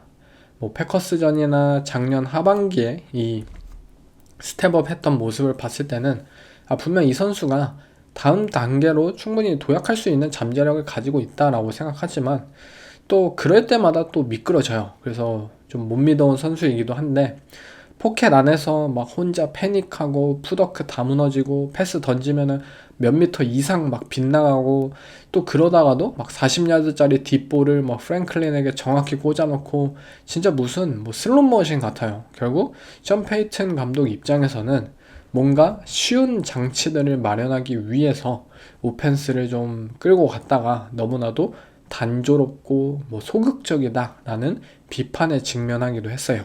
결국 밸런스가 중요하고 이 밸런스를 찾고 아이덴티티를 만들려면 보닉스라는 쿼터백의 일관성이 굉장히 중요합니다. 본인이 추구하는 패션 게임이 무엇인지, 현재 팀에게 요구되는 플레이가 어떤 스타일인지 본인이 그걸 깨닫고 맞춰서 플레이를 해야만 해요. 물론 그는 현재 색 비율이 리그 최저예요. 정말 팀의 네거티브 플레이를 최소한으로 막아내려고 발버둥치고 있고 그만이 보여줄 수 있는 방식으로 팀에 기용하고 있다고 생각해요. 저는 이 팀은 챔피언십 디펜스 탤런트를 보유했기에 마땅히 높은 평가를 받을 만하다고 생각해요. 하지만 오펜스의 기복이 심한 상황이고 그래도 보닉스 자체에 대한 업사이드는 높을 수 있다고 판단하고 또 오라인에 대한 지점이 휴스턴 텍산스와는 비교할 수 없을 정도로 뛰어나기 때문에 더 높은 평가를 하고 있습니다. 저는 디비전 라운드까지는 덴버가 그래도 충분히 진출할 수 있지 않을까. 뭐 챔피언십, 슈퍼볼에 올라도 충분히 이해되는 시즌이라고는 생각해요.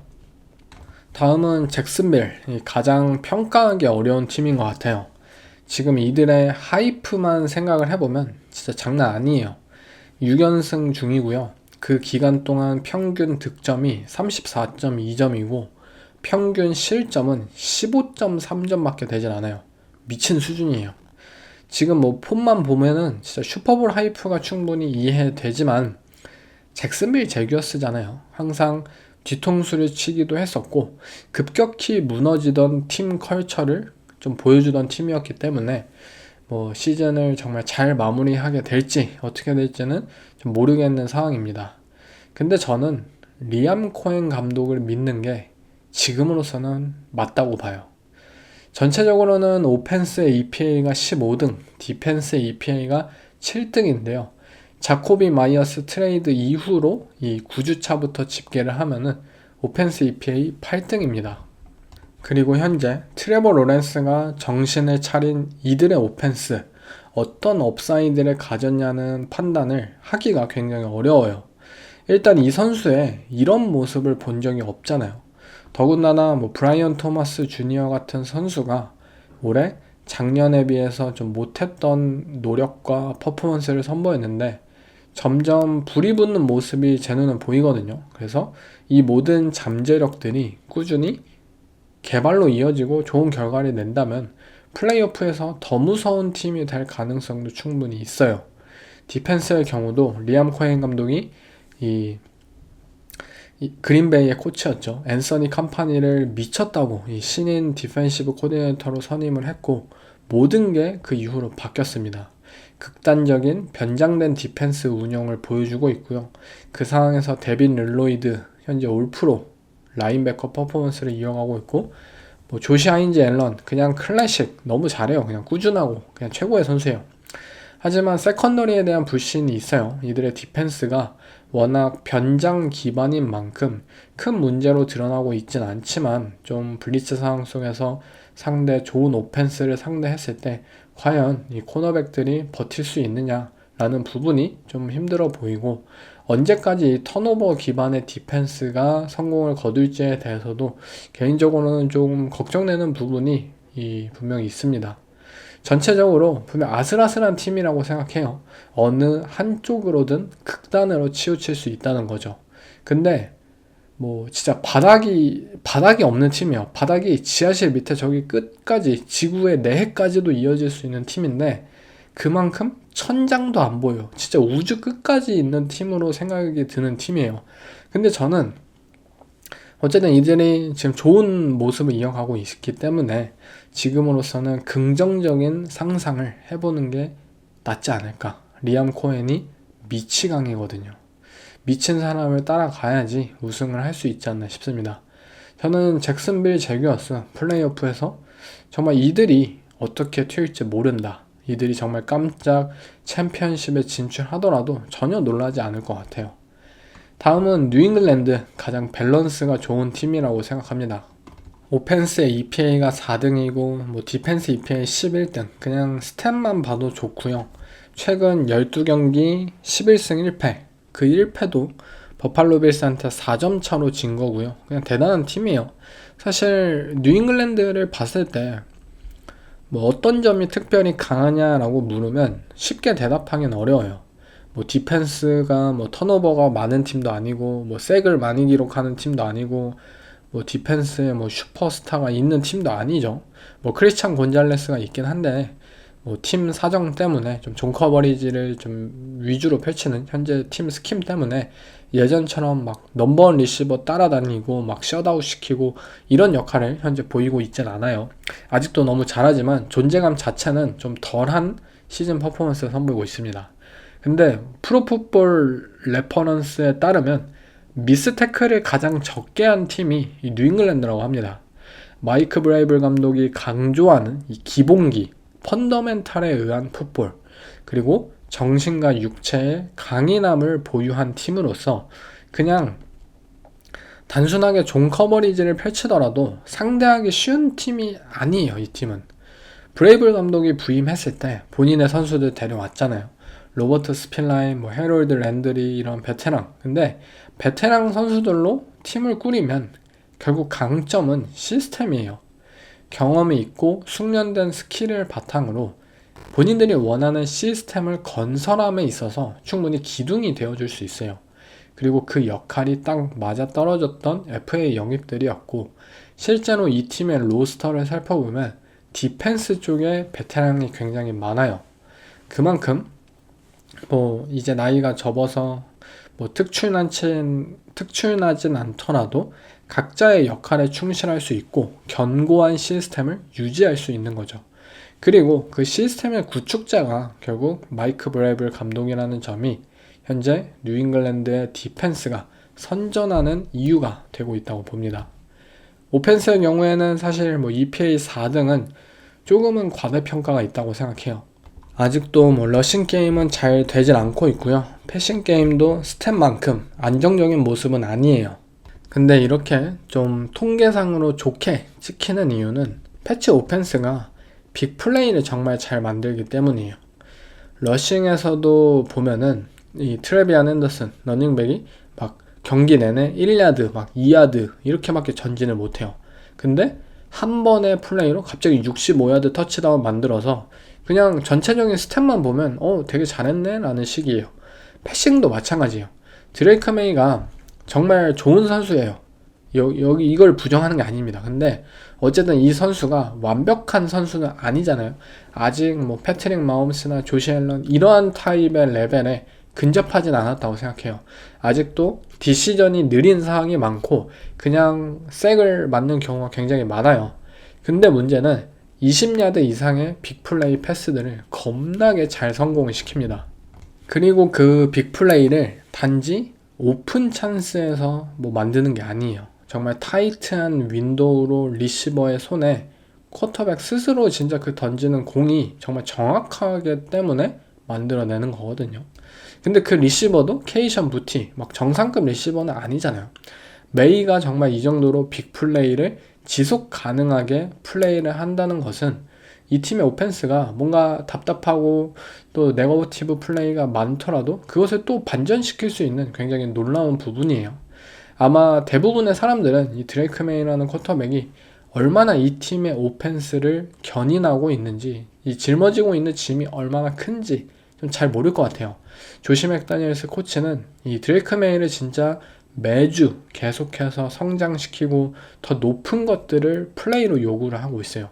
근데 메이가 그걸 매주 해내고 있고, 케이션 부티, 오스틴 후퍼, 헌터 헨리, 맥 콜린스, 디마리오 더글라스, 그리고 스테판 딕스, 이런 오펜스 웨폰진으로 그걸 해내고 있다는 것은 엄청난 거예요. 저는 그래서 이 팀의 쿼터백 안정성은 조시 앨런 다음이라고 생각해요. 플레이오프에 나가더라도 드레이크 메이는 분명 본인의 플레이를 펼칠 수 있을 거예요. 그렇기에 뉴잉글랜드가 정말 올해 이 챔피언십에서 승리를 거머쥐어도 충분히 이해되는 상황이지 않나 싶어요. 스페셜 팀의 활약도 뛰어나고 전체적인 팀 밸런스가 리그에서 가장 좋은 팀인 만큼 분명 뭔가를 보여줄 수 있을 것 같아요. 그리고 높게 평가할 수밖에 없을 것 같고요. 단지 한 가지 의문은 이들의 탤런트가 오펜스든 디펜스든 뭔가 균형 잡혀 있긴 하지만 본인들보다 월등한 팀을 만나면 어떻게 될지는 모르겠다라는 점이에요. 근데 또 단단한 팀인 만큼 쉽게 무너지진 않을 것 같고 한번 붙어봐야 알 것 같습니다. 저는 뉴잉글랜드 충분히 챔피언십 경쟁을 해낼 수 있다고 보지만 생각보다 디펜스가 강한 덴버나 또는 휴스턴 같은 팀을 만나면 또 고전할 가능성도 충분히 있다고 생각해요. 다음은 마지막 팀이죠. 우여곡절이 많았던 버팔로 빌스. 여러 번 말했기 때문에 짧게 할게요. 지금 4연승 분위기 좋아요. 오펜스 EPA가 2등이고 디펜스는 13등입니다. 디펜스의 경우에는 러싱 디펜스 EPA가 31등인데요. 이거는 나아질 기미가 좀 없지 않나 싶어요. 물론 본인들의 디펜스 시스템의 한계 때문에 어쩔 수 없다라고 하지만 이렇게까지 방법이 없는 건가? 아니 슈퍼볼까지 상대 러싱 오펜스 못 맞고 진출한다 라는 사실이 사실 상상이 안 되잖아요. 결국 버팔로 입장에선 믿을 건 오펜스밖에 없어요. 조 브래디와 조시 앨런, 이들의 올해 오펜스는 러싱에 대한 의존도가 작년보다 높아졌어요. 그리고 그 이유는 리시버진이 더 성장하지 못했고 믿음을 조금 잃은 상황이고 제임스 쿡이라는 러닝백 자체가 최고의 폼을 보여주니까예요. 그냥 필드 위에서 스케이트를 타는 것 같아요. 어떠한 주저도 없이 러싱 레인을 잘 찾아가고 밸런스와 가속 모두 최상위급이고 패싱에서도 존재감을 펼치고 있는데 굳이 리시버를 찾아갈 필요도 없었겠죠. 극단적인 헤비 퍼스널을 활용하고 있고 똑같은 퍼스널과 똑같은 플레이 컨셉의 사용 비중이 굉장히 높은 팀이에요. 물론 선수들을 실제로 사용하는 방법은 당연하게도 달라요. 그렇지만 이 굉장히 적은 폭의 플레이북을 가지고는 있습니다. 하지만 그렇기 때문에 더욱 선수들의 실행 능력이 높고요.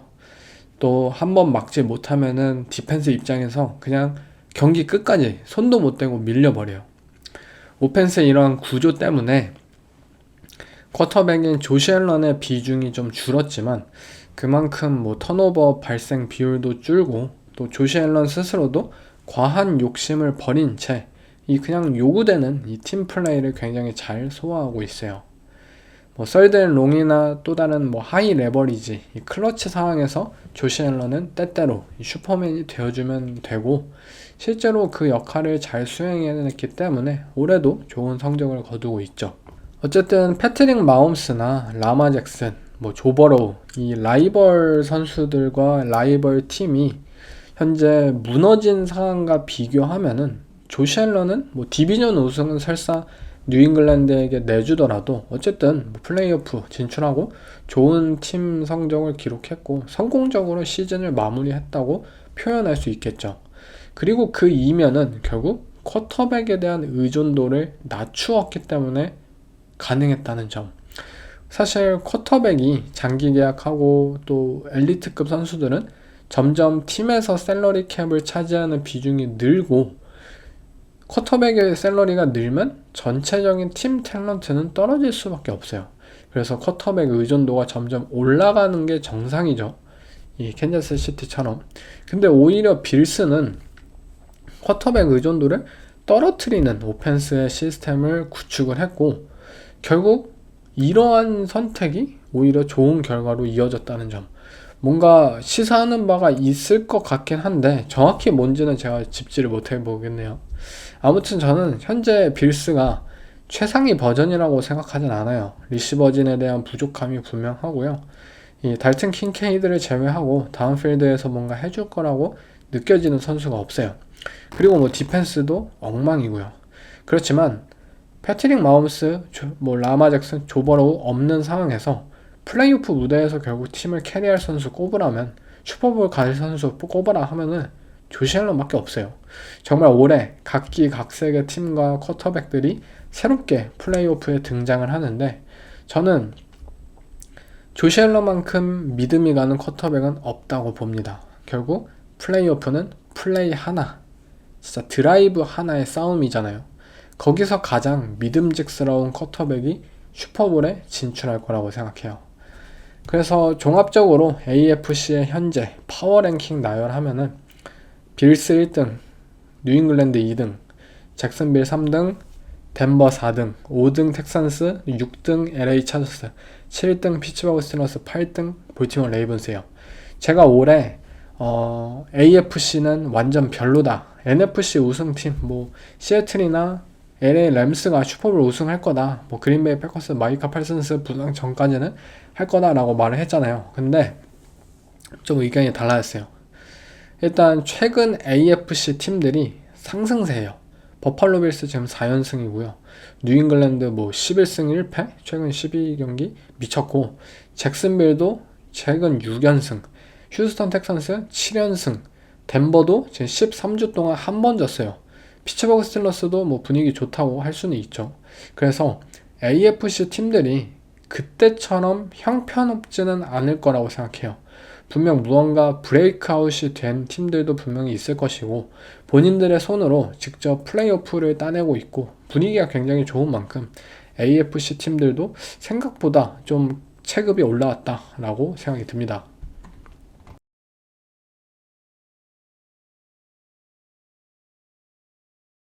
네, NFC도 한번 살펴볼 건데 제가 지금 시간도 좀 없고 또 이게 목이 컨디션이 안 좋아서 좀 빨리 NFC는 지나가 볼게요.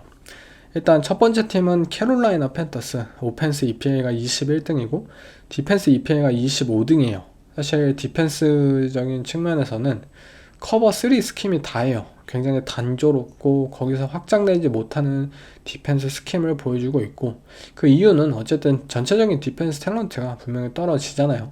오펜스도 뭐 브라이스 영 상승세는 맞아요. 근데 한 가지 걱정이 드는 것은, 분명 뭐 브라이스 영의 분위기가 좋은 것은 맞지만, 그러니까 그게 뭐 잭슨빌처럼 트레버 로렌스처럼 확실하게 좋냐 라는 점도 사실 아니고, 또 오히려 시즌 초보다 이들의 러싱 오펜스는 좀 시들시들해졌어요. 리코 다우들의 활약이 좀 저조해졌는데 오히려 이것이 더 걱정인 것이 아닐까. 결국 이럼에도 불구하고 뭔가 플레이오프에서 1을 낸다고 하고 뭐 자신있게 디비전 우승을 거머쥐기 위해선 브라이스 형의 퍼포먼스가 좀 더 이것보다 이어져야 하는데, 그게 과연 가능할지 의문이고요. 또 실제로 이들이 플레이오프에 진출하더라도 전체적인 팀의 완성도가 저는 플레이오프에서 승리할 만한 수준은 아니라고 봐요. 다음은 벅스. 오펜스 EPA 20등이고 디펜스는 15등입니다. 현재 굉장히 분위기가 안 좋은 팀이죠. 팀 전체적으로 뭐 오펜스, 디펜스 다 부진을 겪고 있는데, 뭐 오펜스의 경우에는 여러 번 얘기했듯이 일단 베이커 메이필드 쿼터백 자체가 부진을 겪고 있어요.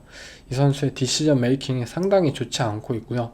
그렇다고 리시버들이 도와주는 것도 아니에요. 이 중요한 상황에서 클러치 드랍을 하고, 마이크 에반스와 저번 주에는 이 스크램블 드릴로 착각해가지고 인터셉션으로 연결이 되기도 하고, 뭔가 좀 좋은 상황이 아니죠. 하지만 그래도 플레이 디자인 자체는 막 걱정할 정도는 아니라고 생각해요. 분명히 오픈을 열어놓는 기회들도 분명히 있었는데 베이커가 그거를 못 보고 지나치는 경우가 좀 여러 번 있었어요. 그냥 제대로 실행 능력이 떨어진다고 보시면 될 것 같아요. 오펜스 쪽에 있어서. 과연 이것들을 선수들이 집중력을 발휘하고 스스로 그런 위기를 헤쳐나올 수 있느냐, 그들이 정말 정신적으로 정말 강한 선수이느냐를 이 남은 경기를 통해서 지켜봐야 하겠고요. 디펜스는 뭐 세컨더리들이 지금 털리고 있고, 코너백진이 털리고 있고, 또 라인베커들도 너무나도 약한 존재였고, 뭐 결국 디펜시브 라인에서 모든 걸 해야 되는데, 뭐 쿼터백 압박률 자체는 리그 최상위권이에요. 정말 좋아요.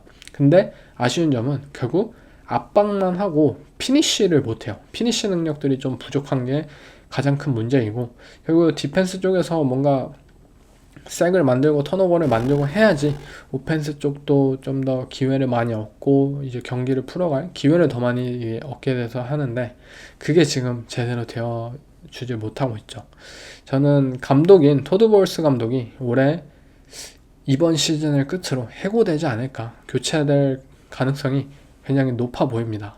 다음은 시카고 베어스. 오펜스 10등, 디펜스 EPA 12등이에요. 가장 오펜스적으로는 눈여겨볼 점은 러싱 게임에 대한 아이덴티티를 확립했다는 점. 뭐 카일 모난가이라는 루키 런닝백, 상대 얼굴을 뚫고 진짜 머리를 그냥 들이박는 모습, 그 모습들을 보면은 진짜 벤 존슨이 아마 너무나도 좋아할 거예요. 데이비드 몽고메리가 떠오르는 것처럼 그냥 내가 설계하고 가드 한 명 풀링 해가지고 그 들어가는 그 레인으로 그냥 머리 밀어넣어. 그러면 너 최소한 5야드 따낼 거야. 그걸 지금 이 카일 모난가이라는 루키 런닝백이 진짜 겁없이 그 모습들을 보여주고 있어요. 그리고 뭐 이 쿼터백인 케일런 윌리엄스도 그린베이 패커스와의 경기 정말 바람이 많이 불었잖아요. 근데 그 50야드짜리 그 패스를 성공시킨다는 거 정말 쉽지 않았을 텐데 그것을 해냈다. 정말 강심장이었고 팀을 이끌 수 있는 리더로 이 동료들에게 인정을 받게 된 경기였어요. 디펜스의 경우에는 너무 많이 얘기를 했죠. 턴오버의 의존이 큽니다. 뭐 블리츠를 그린베이 패커스와의 경기에서 첫 경기에서는 좀 많이 썼는데 털리니까 두 번째 매치업 이번 주 경기에서는 블리츠를 안 썼어요. 근데 블리츠를 안 쓰니까 포멜러시로 그린베이 패커스의 오라인을 단 한 번도 뚫지를 못했어요. 사실 뭐 블리츠를 썼어도 뭐 실패를 했겠지만, 근데 어찌저찌 다 뚫리다가 결국에는 뭐 레드존에서 스탑을 만들고 또 턴오버를 어찌저찌 해서든 유발을 시킨다. 그 부분이 가장 신기한 것 같아요. 하지만 플레이오프에서 승리를 좀 자신하기에는 어려울 것 같습니다. 결국 시카고 입장에서는 좀 홈시드를 차지할 수 있는 그 기회를 만들어서 상대팀이 정말 바람이 많이 부는 또 너무나도 추운 시카고에서 경기를 뛰게 만든다면 그때는 좀 플레이오프에서의 1승을 기대할 수도 있을 것 같아요. 다음은 샌프란시스코 나이너스. 오펜스가 EPA 8등, 디펜스는 22등입니다. 22등 이렇게까지 떨어졌나 생각이 들 정도로 의외의 모습이죠. 일단 카일 샤나한 감독을 무한 찬양을 해야 되겠죠. 뭐 브랜든 아이육 이슈, 그리고 오펜시브 라인도 예전 같지 않아요. 그럼에도 불구하고 맥 존스와 함께 계속 이겼던 것처럼 시스템이 굉장히 안정적이고요. 그리고 안정성만 보유한 게 아니라 더불어서 업사이드도 굉장히 높게 가지고 있어요. 브록 퍼디, 크리스찬 맥카프리 활용, 이러한 부분들이 미친 수준이에요. 하지만 디펜스 탤런트를 극복하기에는 좀 쉽지 않을 것 같습니다. 부상자, 이 프레드 워너와 닉 보사가 단순한 선수들이 아니잖아요. 정말 올프로급 선수들인데 프레드 워너의 경우에는 올프로 퍼스트 선수이고요. 이러한 부상자들을 극복하기 어렵고 특히나 샌프란시스코의 디펜스, 로버트 살레 코치의 디펜스 스킴 자체가 포다운 프론트 위주의 디펜스잖아요. 블리츠 많이 사용하고 시뮬레이티드 프레셔, 변장된 커버리지 이런 거에 강점을 가진 코치가 아니에요. 그렇기에 오히려 나이너스에게는 이러한 부상이 더욱더 극복하기 힘들 거라고 생각이 들고 플레이오프에서도 분명히 뭔가 한계가 있을 것 같습니다. 그럼에도 시카고나 캐롤라이나, 템파베이 같은 좀 상대적인 약팀을 만나면 그래도 승리는 할 수 있을 것 같다. 근데 강팀을 만나면 여지없이 떨어질 것 같다 라는 게 제 예상입니다. 다음은 그린베이 패커스. 오펜스 EPA가 3등이고요 디펜스는 18등이에요 일단 조던 러브라는 쿼터백의 업사이드를 좀 주목해 봐야 될 것 같고요. 플레이오프에서 이 선수만큼 다운필드 패션 게임이 가능한 선수가 매튜 스태포드 제외하면 없다고 봐요. 사실 샘 다노이드도 잘하긴 했지만 올 시즌 내내 플레이오프는 또 다르잖아요. 그리고 패커스 러싱 게임과의 밸런스도 분명히 좋죠. 말릭 윌리스가 이제 주전으로 올라왔을 때 그린베이 패커스의 경기력이 미쳤었어요. 그래서 맨 라플라 감독이 수준 높은 그런 경기를 조던 러브가 있을 때에도 준비를 잘 할 수 있을 거라고 저는 생각이 들고 디펜스는 파슨스의 공백은 분명히 있습니다. 물론 아직도 좋은 탤런트는 맞아요. 에저린 쿠퍼 정말 커버리지 측면에서 굉장히 큰 발전을 보이고 있고 에반 윌리엄스 이들의 세이프티 진짜 폭발적이고 제프 해플리 코치의 이 프런트 운영도 분명히 매력적이에요. 그렇지만 다른 팀들에 비해서 이들의 디펜스가 엄청난 수준이냐라고는 생각이 들지는 않은 상황이고 플레이오프 무대에서도 결국 오펜스가 얼마만큼 폭격을 가하느냐가 이 팀의 승패를 결정을 할 것 같아요. 다음은 필라델피아 이글스. 오펜스 EPA 11등 그리고 디펜스가 6등인데요 디펜스의 탤런트를 믿습니다. 잭번 그리고 쿠퍼 느진 그리고 이들의 디펜시브 라인진 정말 좋은 선수들이 가득해요. 반면에 오펜스는 아직도 믿음이 없습니다. 젤런 헐츠 아직도 고생이고 AJ 브라운 본인만 터치다운 그런 캐치 기록하면 다인가 싶을 정도로 좀 무책임한 모습을 보여주기도 있고 디반테 스미스만이 오직 이 팀의 오펜스에서 가장 믿음직스러운 부분인 것 같아요. 하지만 그래도 이 플레이오프라는 점을 생각을 한다면 이글스의 오펜스가 정신을 차릴 수도 있을 것 같아요. 플레이오프에서 또 젤런 헐츠가 오케이 나는 1월에만 풋볼해, 나는 1월하고 2월에 제대로 풋볼해, 그동안 기모은 거야 라는 식으로 뭔가 터트릴 수도 있겠죠. 그 가능성 하나에 저는 걸겠습니다. 상위 시드 입장에서는 이글스라는 팀을 가장 상대하고 싶지 않을까, 싫을 것 같습니다. 말이 꼬였는데 아무튼 필라델피아 이글스, 저는 이 팀이 와일드카드에서도 충분히 떨어질 수 있다고 봐요. 근데 반대로 슈퍼볼 우승 리핏을 해도 충분히 이해가 되는 팀입니다. 다음은 시애틀 시옥스. 오펜스 EPA가 14등 또 디펜스 EPA 2등이에요 지금 램스를 잡고 1번 시드의 자신감을 얻어낸 상황이고 또 오펜스와 디펜스 밸런스는 충분히 좋아요. 근데 오펜스의 경우에는 러싱 오펜스가 좀 다 깎아먹어서 이 오펜스 EPA가 14등밖에 되질 않는 건데, 최근 이들의 러닝백 케네스 워커 이러한 선수들의 폼이 좀 조금씩은 올라오고 있다고 저는 생각이 들어요. 그리고 샘 다놀드도 저번 주 2개의 턴오버를 만들면서 실수를 했지만 결국에 실수를 바로 잡고 결국 역전에 성공했다는 점. 샘 다놀드가 이대로 망한 게 아니고 그 망한 것을 극복을 했다. 이 선수 또 다음 레벨로 올라간 거 아니야? 라는 생각을 좀 해볼 수도 있을 것 같아요. 저는 시애틀 슈퍼볼 가능하다고 봅니다. 다음은 LA 램스, 오펜스 EPA 1등이고요. 디펜스는 3등입니다. 그냥 전체 모든 팀들 중에 가장 완성적인 팀이라고 보시면 될 것 같아요. 말할 거리가 없습니다. MVP 쿼터백을 가지고 있고요. 또 리그 최고의 리시버를 가지고 있고요. 또 리그 최고의 감독을 가지고 있고요. 또 리그에서 가장 젊고 재능 있는 디펜시브 라인을 가지고 있고요. 또 개개인의 선수들의 경험까지 가지고 있습니다. 엄청납니다. 슈퍼볼 1순위예요. 그냥 더 이상 말할 게 없다고 생각이 들어요. 그리고 주구장창 얘기를 했기 때문에. 저는 NFC는 종합해보자면 1등 램스, 2등 시옥스, 3등 이글스, 4등 패커스, 5등 나이너스, 6등 베어스, 7등 벅스, 8등 팬터스예요. 사실 8개 팀 전부를 이제 소개를 했지만 램스랑 시옥스를 제외하면은 모든 팀들이 좀 엎치락 뒤치락 할 수 있는 비슷한 티어라고 생각이 들어요. 그래서 NFC의 경우에는 어느 경기 어느 팀이 업셋을 해도 놀랍지는 않다. 다만 램스와 시옥스만은 업셋을 당하지 않을 것 같다라는 것이 현재로서 드는 생각이고요. 다음 주 경기도 17주차 경기들도 주요 경기 진짜 짧게 볼게요. 일단 휴스턴 텍산스와 LA 차저스, 지금 차저스가 홈에서 1.5포인트 페이보릿이에요. 근데 저는 텍산스로 갑니다. 일단 차저스의 O라인이 이 텍산스의 D라인이 감당이 되나? 라는 생각이 들고요. 또 차저스가 물론 저스틴 허버트가 또 어찌저찌 스크램블 해가지고 포켓 나와서 또 공을 던질 거예요. 분명해요. 근데 차저스의 리시버가 또 텍산스의 코너백들을 상대해야 되는데 그것도 만만치가 않아요. 그러니까 만만치 않은 게 두 겹이나 있어요. 과연 그걸 저스틴 허버트가 다 극복을 해낼 수 있을지 지금처럼. 근데 텍산스 그런 상대로서는 만만치 않을 것 같습니다.